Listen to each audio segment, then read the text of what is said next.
The Arabian Nights, their best-known tales, edited by Kate Douglas Wiggin and Nora A. Smith. When the breeze of a joyful dawn blew free in the silken sail of infancy, the tide of time flowed back with me, the forward-flowing time of time. And many a sheeny summer morn adown the Tigris I was borne, by Baghdad's shrines of fretted gold, high-walled gardens green and old. True Mussulman was I, and sworn, for it was in the golden prime of good Harun al-Rashid. A night my shallop, rustling through the low and bloomed foliage, drove the fragrant glistening deeps, and clove the citron shadows in the blue. By garden porches on the brim the costly doors flung open wide, gold glittering through lamplight dim, and broidered sofas on each side. In sooth it was a goodly time, for it was in the golden prime of good Harun al-Rashid. Alfred, Lord Tennyson. The talking bird, the singing tree, and the golden water. There was an emperor of Persia named Khosru Shah, who, when he first came to his crown, in order to obtain a knowledge of affairs, took great pleasure in night excursions, attended by a trusty minister. He often walked in disguise through the city, and met with many adventures, one of the most remarkable of which happened to him upon his first ramble, which was not long after his accession to the throne of his father. After the ceremonies of his father's funeral rites and his own inauguration were over, the new sultan, as well from inclination as from duty, went out one evening attended by his grand vizier, disguised like himself, to observe what was transacting in the city. As he was passing through a street in that part of the town inhabited only by the meaner sort, he heard some people talking very loud, and going close to the house whence the noise proceeded, and looking through a crack in the door, perceived a light, and 3 sisters sitting on a sofa, conversing together after supper. By what the eldest said, he presently understood the subject of their conversation was wishes. "For," said she, "since we are talking about wishes, mine shall be to have the Sultan's baker for my husband, for then I shall eat my fill of that bread, which by way of excellence is called the Sultan's. Let us see if your tastes are as good as mine." "For my part," replied the second sister, "I wish I was wife to the Sultan's chief cook, for then I should eat of the most excellent dishes. And as I am persuaded that the Sultan's bread is common in the palace, I should not want any of that. Therefore you see," addressing herself to her eldest sister, "that I have better taste than you." The youngest sister, who was very beautiful, and had more charms and wit than the 2 elder, spoke in her turn. "For my part, sisters," said she, "I shall not limit my desires to such trifles, but take a higher flight. And since we are upon wishing, I wish to be the Emperor's queen consort. I would make him father of a prince, whose hair should be gold on one side of his head and silver on the other. When he cried, the tears from his eyes should be pearls, and when he smiled, his vermilion lips should look like a rosebud fresh blown." The 3 sisters' wishes, particularly that of the youngest, seemed so singular to the Sultan that he resolved to gratify them in their desires. But without communicating his design to his grand vizier, he charged him only to take notice of the house and bring the 3 sisters before him the following day. The grand vizier, in executing the emperor's orders, would but just give the sisters time to dress themselves to appear before his majesty without telling them the reason. He brought them to the palace and presented them to the emperor, who said to them, "Do you remember the wishes you expressed last night, when you were all in so pleasant a mood? Speak the truth. I must know what they were." At these unexpected words of the emperor, the 3 sisters were much confounded. They cast down their eyes and blushed, and the colour which rose in the cheeks of the youngest quite captivated the emperor's heart. Modesty and fear lest they might have offended by their conversation kept them silent. The emperor, perceiving their confusion, said to encourage them, "Fear nothing. I did not send for you to distress you, and since I see that without my intending it this is the effect of the question I asked, as I know the wish of each, I will relieve you from your fears. You, added he, who wished to be my wife, shall have your desire this day. And you, continued he, addressing himself to the two elder sisters, shall also be married to my chief baker and cook. As soon as the Sultan had declared his pleasure, the youngest sister, setting her elders an example, threw herself at the Emperor's feet to express her gratitude. "Sir," said she, "my wish, since it is come to your Majesty's knowledge, was expressed only in the way of conversation and amusement. I am unworthy of the honour you do me, and supplicate your pardon for my presumption." The other two sisters would have excused themselves also, but the Emperor, interrupting them, said, "No, no, it shall be as I have declared. The wishes of all shall be fulfilled." The nuptials were all celebrated that day, as the Emperor had resolved, but in a different manner. The youngest sisters were solemnized with all the rejoicings usual at the marriages of the emperors of Persia, and those of the other two sisters according to the quality and distinction of their husbands, the one as the Sultan's chief baker, and the other as head cook. The two elder felt strongly the disproportion of their marriages to that of their younger sister. This consideration made them far from being content, though they were arrived at the utmost height of their late wishes, and much beyond their hopes. They gave themselves up to an excess of jealousy, which not only disturbed their joy, but was the cause of great trouble and affliction to the Queen Consort, their younger sister. They had not an opportunity to communicate their thoughts to each other on the preference the Emperor had given her, but were altogether employed in preparing themselves for the celebration of their marriages. Some days afterward, when they had an opportunity of seeing each other at the public baths, the eldest said to the other, "Well, what say you to our sister's great fortune? Is not she a fine person to be a queen?" "I must own," said the other sister, "I cannot conceive what charms the Emperor could discover to be so bewitched by her. Was it a reason sufficient for him not to cast his eyes on you, because she was somewhat younger? You were as worthy of his throne, and in justice he ought to have preferred you." "Sister," said the elder, "I should not have regretted if his Majesty had but pitched upon you, but that he should choose that little simpleton really grieves me. But I will revenge myself, and you, I think, are as much concerned as I. Therefore I propose that we should contrive measures and act in concert. Communicate to me what you think the likeliest way to mortify her, while I, on my side, will inform you what my desire of revenge shall suggest to me." After this wicked agreement, the two sisters saw each other frequently, and consulted how they might disturb and interrupt the happiness of the Queen. They proposed a great many ways, but in deliberating about the manner of executing them, found so many difficulties that they durst not attempt them. In the meantime, with a detestable dissimulation, they often went together to make her visits, and every time showed her all the marks of affection they could devise, to persuade her how overjoyed they were to have a sister raised to so high a fortune. The Queen, on her part, constantly received them with all the demonstrations of esteem they could expect from so near a relative. Some time after her marriage, the expected birth of an heir gave great joy to the Queen and Emperor, which was communicated to all the court, and spread throughout the empire. Upon this news the two sisters came to pay their compliments, and proffered their services, desiring her, if not provided with nurses, to accept of them. The Queen said to them most obligingly, "Sisters, I should desire nothing more, if it were in my power to make the choice. I am, however, obliged to you for your good will, but must submit to what the Emperor shall order on this occasion.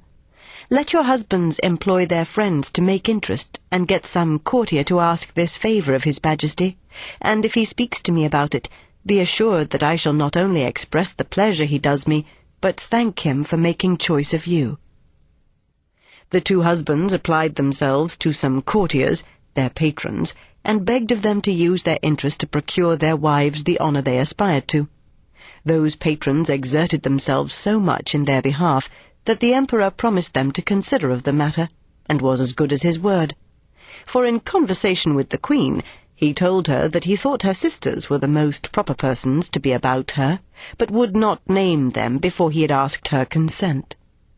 The queen, sensible of the deference the emperor so obligingly paid her, said to him, "Sir, I was prepared to do as your majesty might please to command, but since you have been so kind as to think of my sisters, I thank you for the regard you have shown them for my sake, and therefore I shall not dissemble that I had rather have them than strangers." The emperor therefore named the queen's 2 sisters to be her attendants, and from that time they went frequently to the palace, overjoyed at the opportunity they would have of executing the detestable wickedness they had meditated against the queen.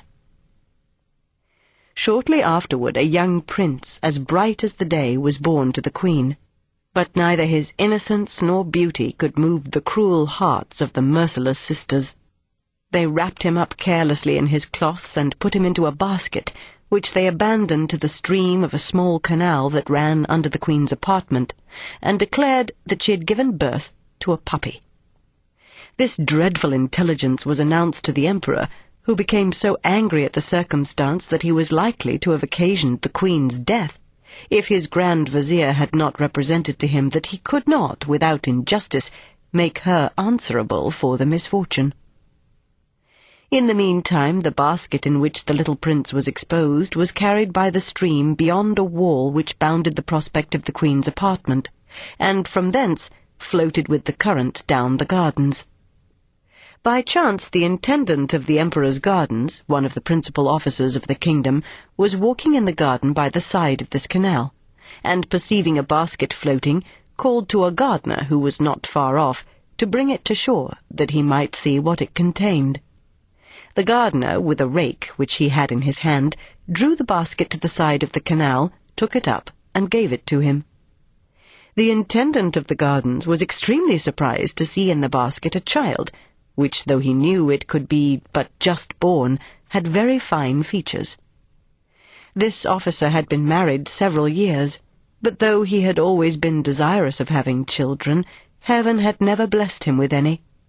This accident interrupted his walk. He made the gardener follow him with the child, and when he came to his own house, which was situated at the entrance to the gardens of the palace, went into his wife's apartment. "Wife," said he, "as we have no children of our own, God has sent us one. I recommend him to you. Provide him a nurse, and take as much care of him as if he were our own son, for from this moment I acknowledge him as such." The intendant's wife received the child with great joy, and took particular pleasure in the care of him. The intendant himself would not inquire too narrowly whence the infant came. He saw plainly it came not far off from the queen's apartment, but it was not his business to examine too closely into what had passed, nor to create disturbances in a place where peace was so necessary.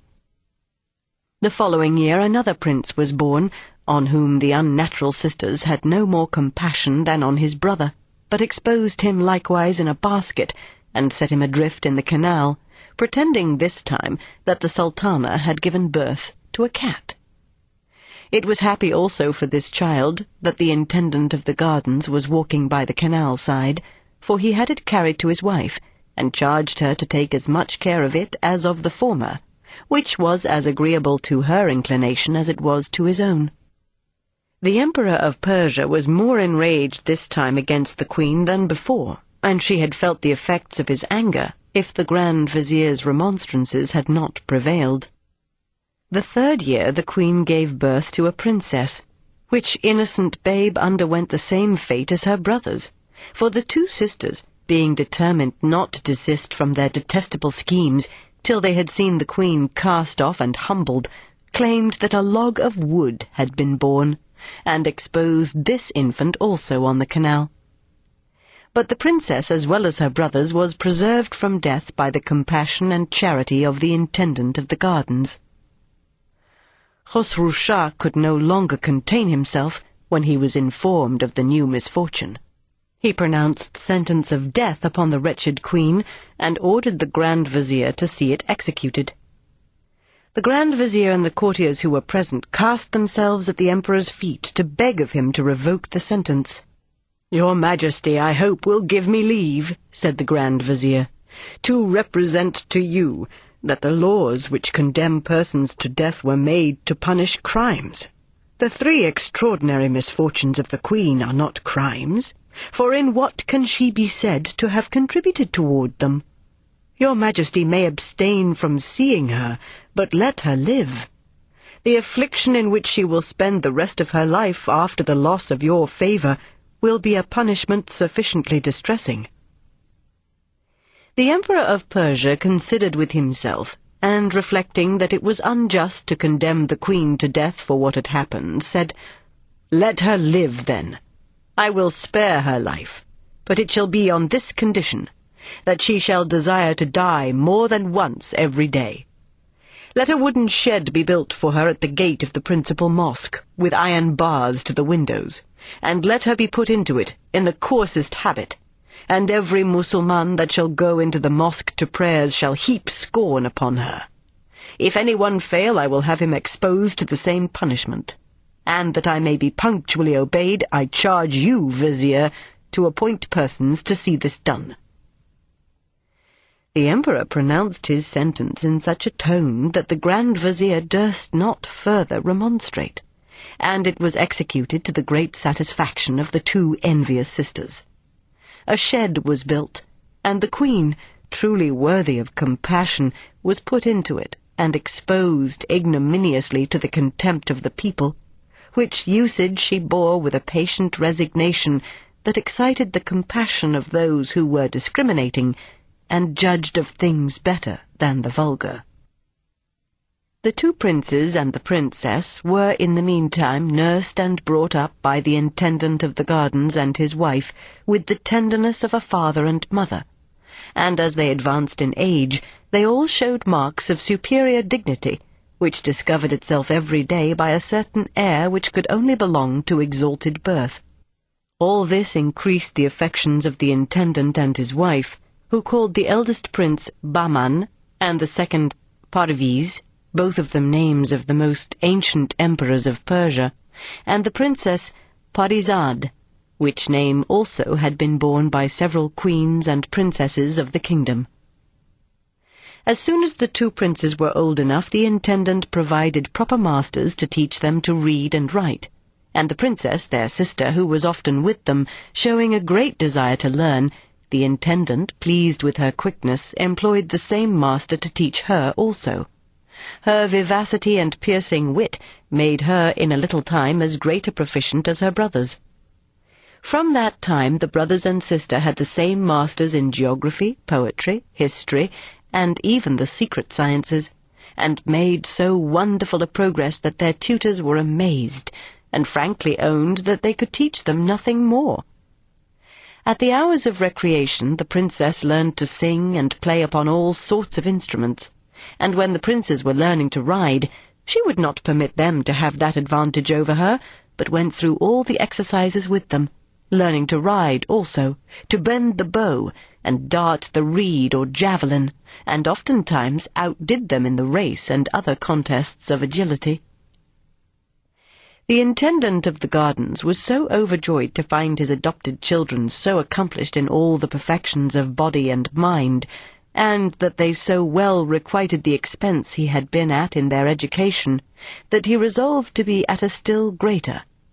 For, as he had until then been content simply with his lodge at the entrance of the garden, and kept no country house, he purchased a mansion at a short distance from the city, surrounded by a large tract of arable land, meadows, and woods.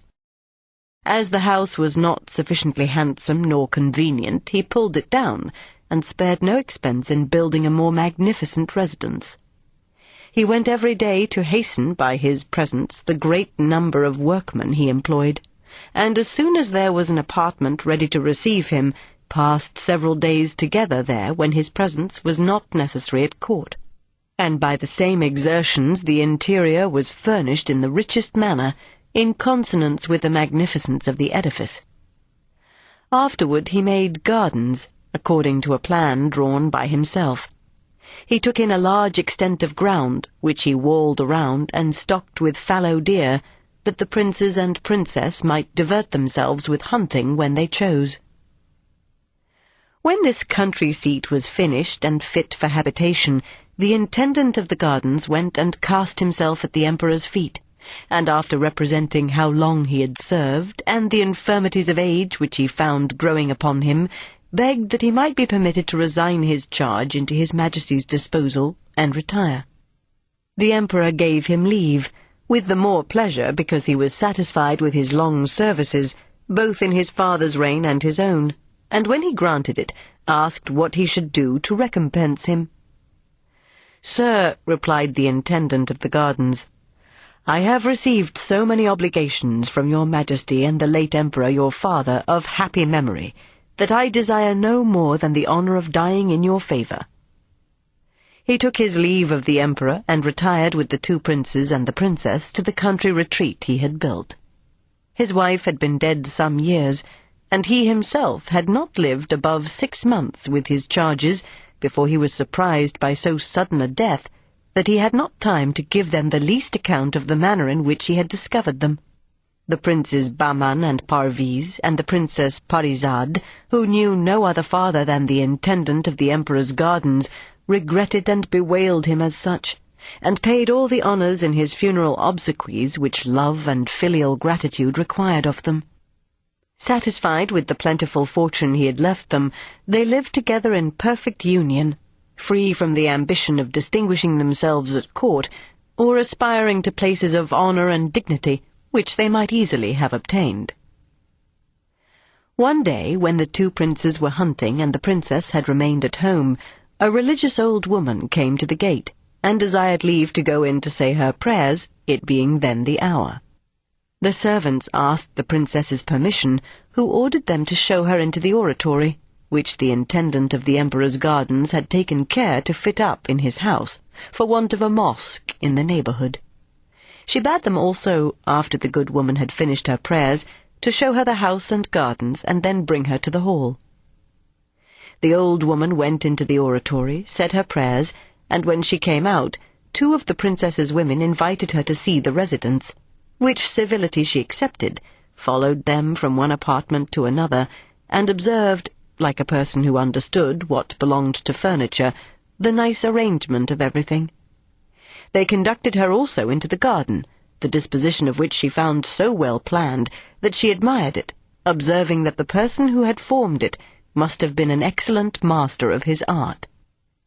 Afterward she was brought before the princess, who waited for her in the great hall, which in beauty and richness exceeded all that she had admired in the other apartments. As soon as the princess saw the devout woman, she said to her, "My good mother, come near and sit down by me. I'm overjoyed at the happiness of having the opportunity of profiting from some moments by the example and conversation of such a person as you, who have taken the right way by dedicating yourself to the service of God. I wish everyone were as wise." The devout woman, instead of sitting on a sofa, would only sit upon the edge of one. The princess would not permit her to do so, but rising from her seat and taking her by the hand, obliged her to come and sit by her. The good woman, sensible of the civility, said, "Madam, I ought not to have so much respect shown me, but since you command and are mistress of your own house, I will obey you." When she had seated herself, before they entered into any conversation, one of the princess's women brought a low stand of mother-of-pearl and ebony, with a china dish full of cakes upon it, and many others set round it full of fruits in season, and wet and dry sweetmeats. The princess took up one of the cakes, and presenting her with it, said, "Eat, good mother, and make choice of what you like best. You had need to eat after coming so far." "Madam," replied the good woman, "I am not used to eat such delicacies, but will not refuse what God has sent me by so liberal a hand as yours." While the devout woman was eating, the princess ate a little too, to bear her company, and asked her many questions upon the exercise of devotion which she practiced, and how she lived, all of which she answered with great modesty. Talking of various things, at last the princess asked her what she thought of the house, and how she liked it. "Madam," answered the devout woman, "I must certainly have very bad taste to disapprove anything in it, since it is beautiful, regular, and magnificently furnished with exactness and judgment, and all its ornaments adjusted in the best manner. Its situation is an agreeable spot, and no garden can be more delightful. But yet, if you will give me leave to speak my mind freely, I will take the liberty to tell you that this house would be incomparable if it had 3 things which are wanting to complete it." "My good mother," replied the Princess Parizade, "what are those? I entreat you to tell me what they are. I will spare nothing to get them." "Madam," replied the devout woman, "the first of these 3 things is the talking bird, so singular a creature that it draws round it all the songsters of the neighbourhood which come to accompany its voice. The second is the singing tree, the leaves of which are so many mouths which form an harmonious concert of different voices and never cease. The third is the golden water, a single drop of which being poured into a vessel properly prepared, it increases so as to fill it immediately, and rises up in the middle like a fountain, which continually plays, and yet the basin never overflows." "Ah, my good mother," cried the princess, "how much am I obliged to you for the knowledge of these curiosities! I never before heard there were such rarities in the world. But as I am persuaded that you know, I expect that you should do me the favour to inform me where they are to be found."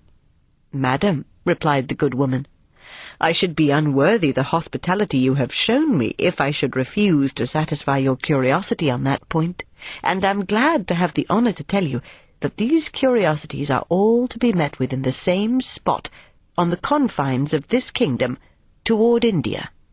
The road lies before your house, and whoever you send needs but follow it for 20 days, and on the 20th only let him ask the first person he meets where the talking bird, the singing tree, and the golden water are, and he will be informed." After saying this, she rose from her seat, took her leave, and went her way. The Princess Parizade's thoughts were so taken up with the talking bird, singing tree, and golden water that she never perceived the devout woman's departure till she wanted to ask her some question for her better information, for she thought that what she had been told was not a sufficient reason for exposing herself by undertaking a long journey. However, she would not send after her visitor, but endeavoured to remember all the directions, and when she thought she had recollected every word, took real pleasure in thinking of the satisfaction she should have if she could get these curiosities into her possession. But the difficulties she apprehended and the fear of not succeeding made her very uneasy. She was absorbed in these thoughts when her brothers returned from hunting, who, when they entered the great hall, instead of finding her lively and gay as she was wont to be, were amazed to see her so pensive, and hanging down her head, as if something troubled her. "Sister," said Prince Bahman, "what is become of all your mirth and gaiety? Are you not well, or has some misfortune befallen you? Tell us, that we may know how to act and give you some relief. If anyone has affronted you, we will resent his insolence." The princess remained in the same posture some time without answering, but at last lifted up her eyes to look at her brothers, and then held them down again, telling them nothing disturbed her. "Sister," said Prince Bahman, "you conceal the truth from us. There must be something of consequence. It is impossible we could observe so sudden a change if nothing was the matter with you. You would not have us satisfied with the evasive answer you have given.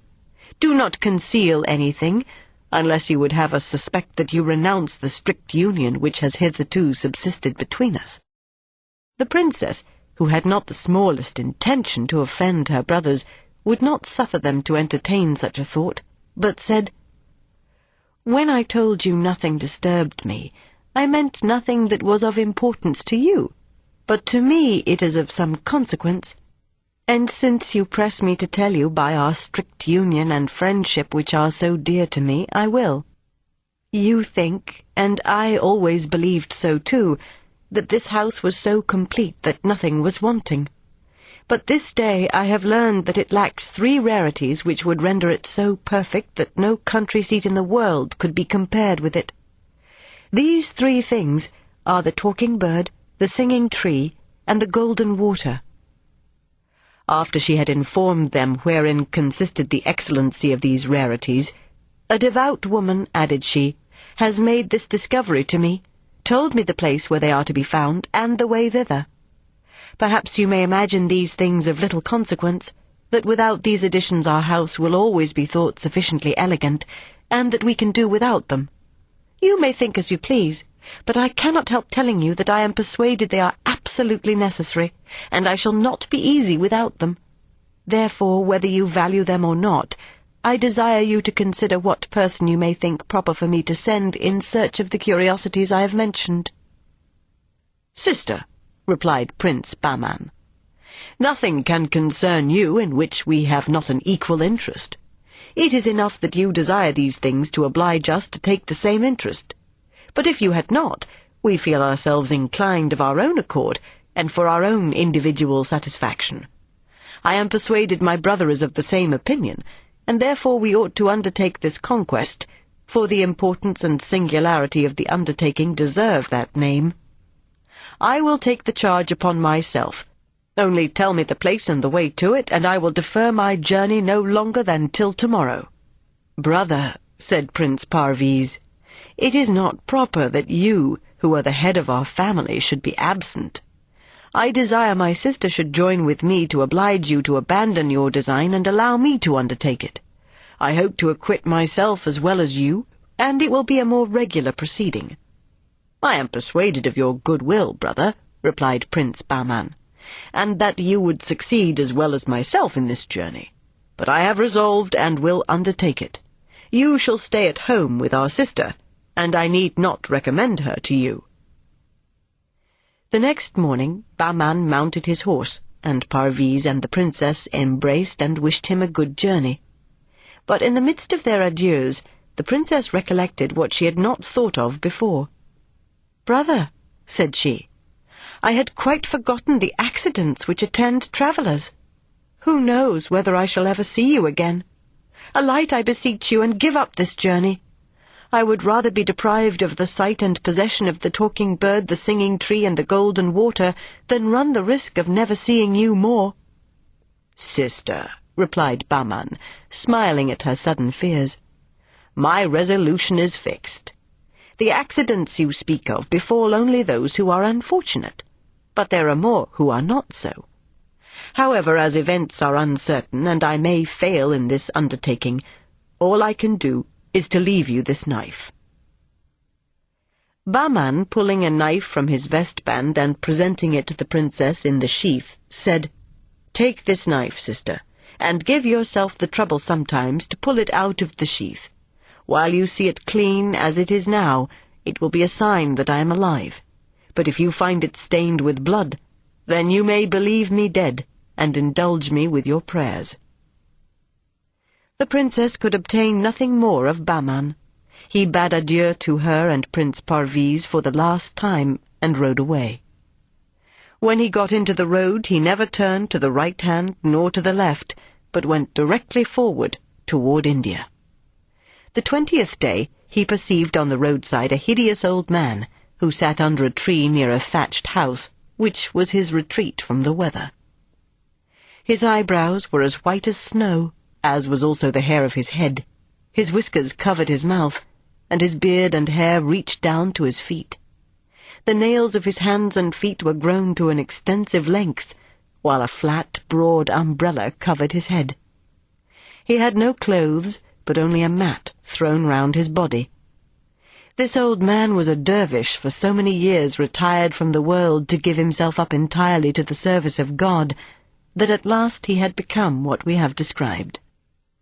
Prince Bahman, who had been all that morning very attentive to see if he could meet with anybody who could give him information of the place he was in search of, stopped when he came near the dervish, alighted, in conformity to the directions which the devout woman had given the Princess Parizade, and leading his horse by the bridle, advanced toward him, and saluting him, said, "God prolong your days, good father, and grant you the accomplishment of your desires." The dervish returned the prince's salutation, but so unintelligibly that he could not understand one word he said. And Prince Bahman, perceiving that this difficulty proceeded from the dervish's whiskers hanging over his mouth, and unwilling to go any further without the instructions he wanted, pulled out a pair of scissors he had about him, and having tied his horse to a branch of the tree, said, "Good dervish, I want to have some talk with you, but your whiskers prevent my understanding what you say. And if you will consent, I will cut off some part of them and of your eyebrows, which disfigure you so much that you look more like a bear than a man."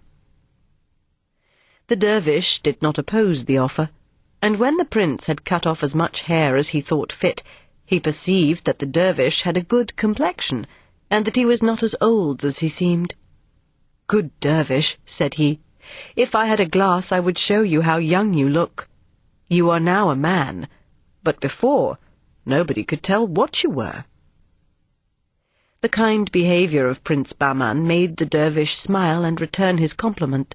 "Sir," said he, "whoever you are, I am obliged by the good office you have performed, and am ready to show my gratitude by doing anything in my power for you. You must have alighted here upon some account or other. Tell me what it is, and I will endeavor to serve you." "Good dervish," replied Prince Bahman, "I am in search of the talking bird, the singing tree, and the golden water. I know these three rarities are not far from hence, but cannot tell exactly the place where they are to be found. If you know, I conjure you to show me the way, that I may not lose my labor after so long a journey." The prince, while he spoke, observed that the dervish changed countenance, held down his eyes, looked very serious, and remained silent, which obliged him to say to him again, "Good father, tell me whether you know what I ask you, that I may not lose my time, but inform myself somewhere else." At last the dervish broke silence. "Sir," said he to Prince Bahman, "I know the way you ask of me, but the regard which I conceived for you the first moment I saw you, and which is grown stronger by the service you have done me, kept me in suspense as to whether I should give you the satisfaction you desire."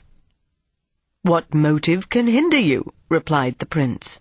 "And what difficulties do you find in so doing?" "I will tell you," replied the dervish. "The danger to which you are going to expose yourself is greater than you may suppose. A number of gentlemen of as much bravery as you can possibly possess have passed this way and asked me the same question. When I had used all my endeavors to persuade them to desist, they would not believe me. At last I yielded to their importunities. I was compelled to show them the way, and I can assure you they have all perished, for I have not seen one come back. Therefore, if you have any regard for your life, take my advice, go no farther, but return home." Prince Bahman persisted in his resolution. "I will not suppose," said he to the dervish, "but that your advice is sincere. I am obliged to you for the friendship you express for me, but whatever may be the danger, nothing shall make me change my intention. Whoever attacks me, I am well armed, and can say I am as brave as anyone." "But they who will attack you are not to be seen," replied the dervish. "How will you defend yourself against invisible persons?" "It is no matter," answered the prince. "All you say shall not persuade me to do anything contrary to my duty. Since you know the way, I conjure you once more to inform me." When the dervish found he could not prevail upon Prince Bahman, and that he was obstinately bent to pursue his journey, notwithstanding his friendly remonstrance, he put his hand into a bag that lay beside him and pulled out a bowl, which he presented to him. "Since I cannot prevail on you to attend to my advice," said he, "take this bowl, and when you are on horseback, throw it before you, and follow it to the foot of a mountain where it will stop. As soon as the bowl stops, alight, leave your horse with the bridle over his neck, and he will stand in the same place till you return. As you ascend, you will see on your right and left a great number of large black stones, and will hear on all sides a confusion of voices, which will utter 1,000 abuses to discourage you, and prevent your reaching the summit of the mountain. Be not afraid, but above all things, do not turn your head to look behind you, for in that instant you will be changed into such a black stone as those you see, which are all youths who have failed in this enterprise. If you escape the danger of which I give you but a faint idea, and get to the top of the mountain, you will see a cage, and in that cage is the bird you seek. Ask him which are the singing tree and the golden water, and he will tell you. I have nothing more to say. This is what you have to do, and if you are prudent you will take my advice and not expose your life. Consider once more, while you have time, that the difficulties are almost insuperable."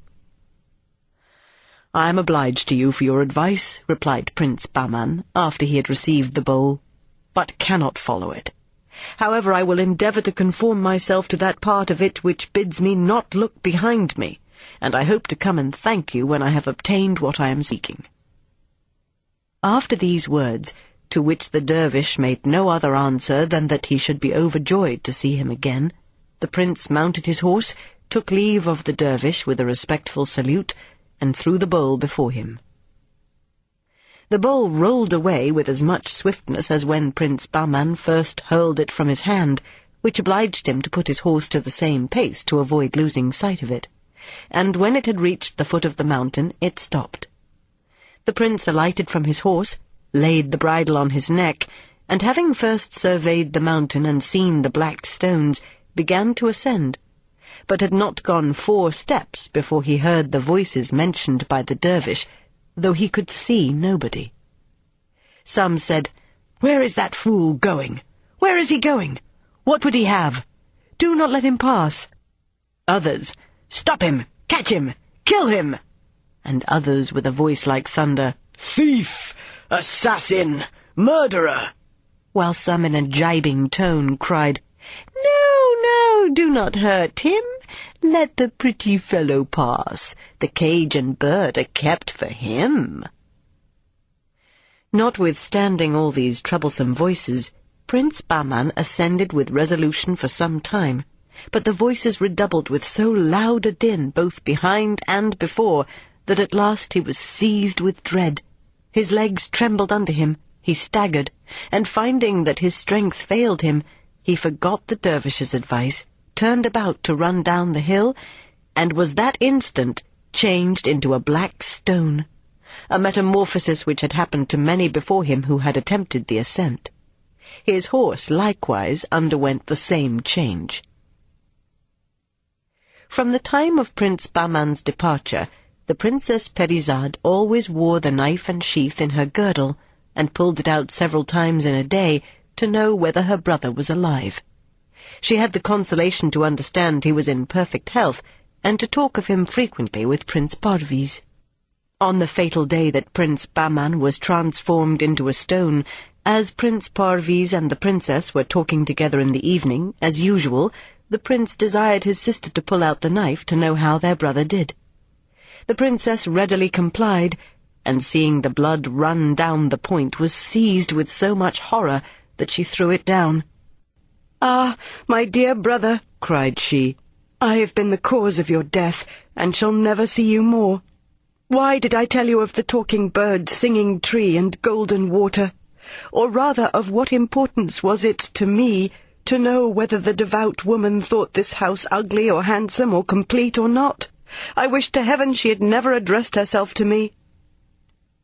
Prince Parviz was as much afflicted at the death of Prince Bahman as the princess, but not to waste time in needless regret, as he knew that she still passionately desired possession of the marvelous treasures, he interrupted her, saying, "Sister, our regret for our brother is vain. Our lamentations cannot restore him to life. It is the will of God. We must submit and adore the decrees of the Almighty without searching into them. Why should you now doubt of the truth of what the holy woman told you? Do you think she spoke to you of 3 things that were not in being, and that she invented them to deceive you who had received her with so much goodness and civility? Let us rather believe that our brother's death is owing to some error on his part, or some accident which we cannot conceive. It ought not, therefore, to prevent us from pursuing our object. I offered to go this journey, and am now more resolved than ever. His example has no effect upon my resolution. Tomorrow I will depart." The princess did all she could to dissuade Prince Parviz, conjuring him not to expose her to the danger of losing 2 brothers, but he was obstinate, and all the remonstrances she could urge had no effect upon him. Before he went, that she might know what success he had, he left her a string of 100 pearls, telling her that if they would not run when she should count them upon the string, but remain fixed, that would be a certain sign he had undergone the same fate as his brother, but at the same time told her he hoped it would never happen, but that he should have the delight of seeing her again. Prince Parviz, on the 20th day after his departure, met the same dervish in the same place as his brother Bahman had done before him. He went directly up to him, and after he had saluted, asked him if he could tell him where to find the talking bird, the singing tree, and the golden water. The dervish urged the same remonstrances as he had done to Prince Bahman, telling him that a young gentleman who very much resembled him was with him a short time before, that overcome by his importunity he had shown him the way, given him a guide, and told him how he should act to succeed, but that he had not seen him since, and doubted not but he had shared the same fate as all other adventurers. "Good dervish," answered Prince Parviz, "I know whom you speak of. He was my elder brother, and I am informed of the certainty of his death, but know not the cause." "I can tell you," replied the dervish. "He was changed into a black stone, as all I speak of have been, and you must expect the same transformation, unless you observe more exactly than he has done the advice I gave him, in case you persist in your resolution, which I once more entreat you to renounce." "Dervish," said Prince Parviz, "I cannot sufficiently express how much I am obliged for the concern you take in my life, who am a stranger to you, and have done nothing to deserve your kindness. But I thoroughly considered this enterprise before I undertook it. Therefore I beg of you to do me the same favor you have done my brother. Perhaps I may have better success in following your directions."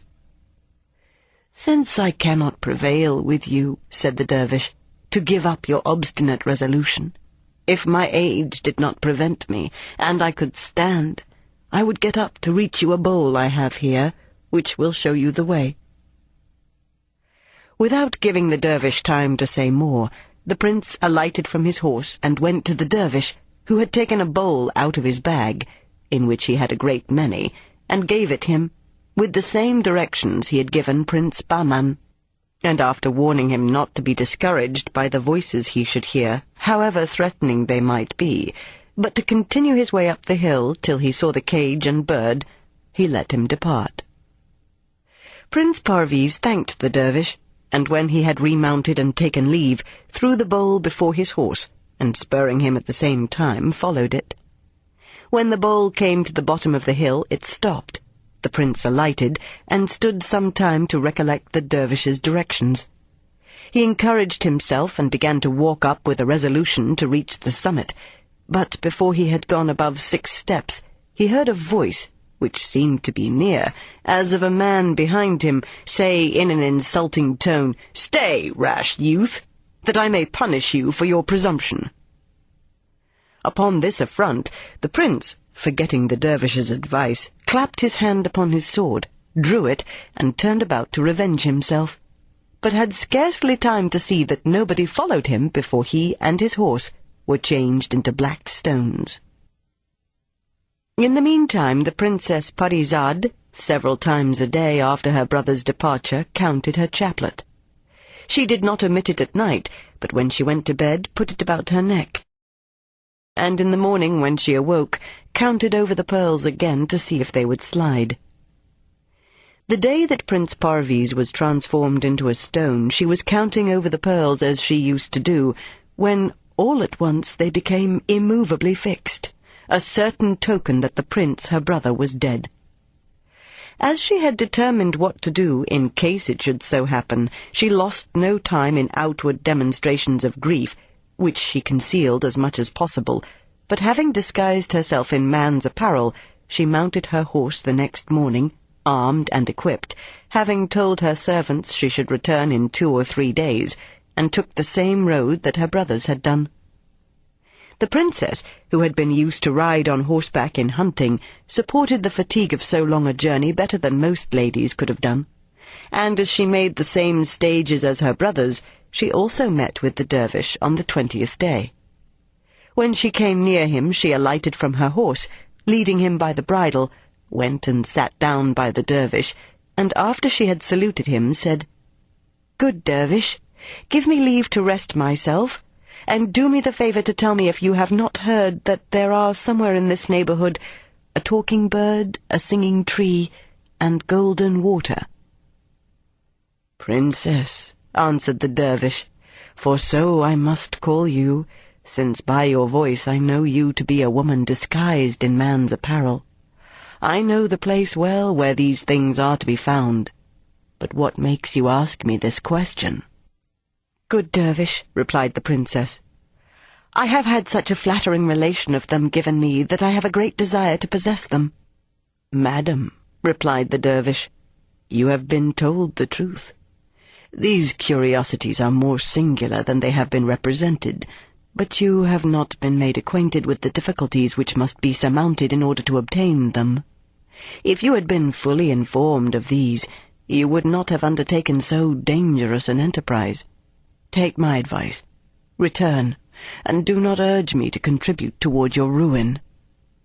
"Good father," said the princess, "I have travelled a great way, and should be sorry to return without executing my design. You talk of difficulties and danger of life, but you do not tell me what those difficulties are, and wherein the danger consists. This is what I desire to know, that I may consider and judge whether I can trust my courage and strength to brave them." The dervish repeated to the princess what he had said to the princes Bahman and Parviz, exaggerating the difficulties of climbing up to the top of the mountain, where she was to make herself mistress of the bird, which would inform her of the singing tree and golden water. He magnified the din of the terrible threatening voices which she would hear on all sides of her, and the great number of black stones alone sufficient to strike terror. He entreated her to reflect that those stones were so many brave gentlemen, so metamorphosed for having omitted to observe the principal condition of success in the perilous undertaking, which was not to look behind them before they had got possession of the cage. When the dervish had done, the princess replied, "By what I comprehend from your discourse, the difficulties of succeeding in this affair are, first, the getting up to the cage without being frightened at the terrible din of voices I shall hear, and secondly, not to look behind me. For this last, I hope I shall be mistress enough of myself to observe it. As to the first, I own that voices, such as you represent them to be, are capable of striking terror into the most undaunted. But as in all enterprises and dangers every one may use stratagem, I desire to know of you if I may use any in one of so great importance." "And what stratagem is it you would employ?" said the dervish. "To stop my ears with cotton," answered the princess, "that the voices, however terrible, may make the less impression upon my imagination, and my mind remain free from that disturbance which might cause me to lose the use of my reason." "Princess," replied the dervish, "of all the persons who have addressed themselves to me for information, I do not know that ever one made use of the contrivance you propose. All I know is that they all perished. If you persist in your design, you may make the experiment. You will be fortunate if it succeeds, but I would advise you not to expose yourself to the danger." "My good father," replied the princess, "I am sure my precaution will succeed, and am resolved to try the experiment. Nothing remains for me but to know which way I must go, and I conjure you not to deny me that information." The dervish exhorted her again to consider well what she was going to do, but finding her resolute, he took out a bowl, and presenting it to her, said, "Take this bowl, mount your horse again, and when you have thrown it before you, follow it through all its windings till it stops at the bottom of the mountain. There alight and ascend the hill. Go. You know the rest." After the princess had thanked the dervish and taken her leave of him, she mounted her horse, threw the bowl before her, and followed it till it stopped at the foot of the mountain. She then alighted, stopped her ears with cotton, and after she had well examined the path leading to the summit, began with a moderate pace and walked up with intrepidity. She heard the voices and perceived the great service the cotton was to her. The higher she went, the louder and more numerous the voices seemed, but they were not capable of making any impression upon her. She heard a great many affronting speeches and raillery very disagreeable to a woman, which she only laughed at. "I mind not," said she to herself, "all that can be said, were it worse. I only laugh at them, and shall pursue my way." At last she climbed so high that she could perceive the cage and the bird, which endeavoured in company with the voices to frighten her, crying in a thundering tone, notwithstanding the smallness of its size, "Retire, fool, and approach no nearer." The princess, encouraged by this sight, redoubled her speed, and by effort gained the summit of the mountain, where the ground was level. Then, running directly to the cage and clapping her hand upon it, cried, "Bird, I have you, and you shall not escape me." While Parizade was pulling the cotton out of her ears, the bird said to her, "Heroic princess, be not angry with me for joining with those who exerted themselves to preserve my liberty. Though in a cage, I was content with my condition. But since I am destined to be a slave, I would rather be yours than any other person's, since you have obtained me so courageously. From this instant, I swear entire submission to all your commands. I know who you are. You do not. But the time will come when I shall do you essential service, for which I hope you will think yourself obliged to me. As a proof of my sincerity, tell me what you desire, and I am ready to obey you." The princess's joy was the more inexpressible because the conquest she had made had cost her the lives of 2 beloved brothers, and given her more trouble and danger than she could have imagined. "Bird," said she, "it was my intention to have told you that I wish for many things which are of importance, but I am overjoyed that you have shown your goodwill and prevented me. I have been told that there is not far off a golden water, the property of which is very wonderful. Before all things I ask you to tell me where it is." The bird showed her the place, which was just by, and she went and filled a little silver flagon which she had brought with her. She returned at once and said, "Bird, this is not enough. I want also the singing tree. Tell me where it is." "Turn about," said the bird, "and you will see behind you a wood, where you will find the tree." The princess went into the wood, and by the harmonious concert she heard, soon knew the tree among many others, but it was very large and high. She came back again and said, "Bird, I have found the singing tree, but I can neither pull it up by the roots nor carry it." The bird replied, "It is not necessary that you should take it up.